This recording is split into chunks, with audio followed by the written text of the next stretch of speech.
vision ko is nakakalungkot at nakakatakot. Kinakabahan ako medyo doon habang nagbi-vision kasi hindi maganda yung vision ko doon.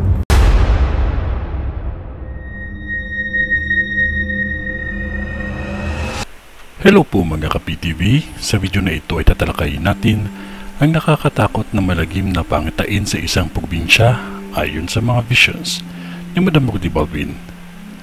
Pero kung ikaw ay hindi pa nakasubscribe sa aking channel, baka naman.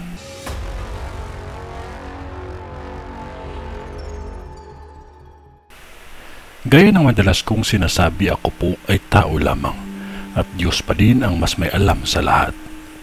Mga residente dito, may 4 na sunog na mangyayari.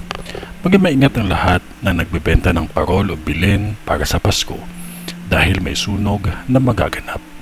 Ngunit nakakalungkot lang dahil malaki ang nilawak ng apoy. Malaki ito at mabilis ang pagkalat.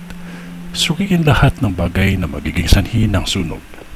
Ang isang sunog naman ay hindi ito kalayuan sa bus station. At ang 2 sunog na halos magkasunod ay mangyayari ito sa lugar na kung saan may grocery store at clinic.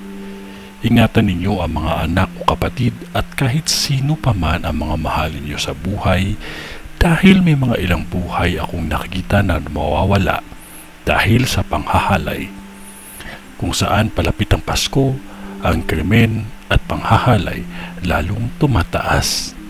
At pakiusap kahit ano pa ang galit ninyo sa kapwa ninyo, idaan ninyo sa maayos na usapan. Huwag ninyo itong sunugin ang mga bahay nila o kahit ang palengke dahil lamang sa galit kayo. Huwag basta magtiwala kahit kanino, lalo na sa mga taong hindi lubos kilala, upang kapahamakan ay hindi mangyari, lalo na pagdating sa krimen. Kung kailan magpapasko, tumataas ang kantas ng krimen. May nakikita akong lindol na 2 na tatama sa probinsyang ito. Medyo may kalakasan. Meron din ang aksidente sa vision ko.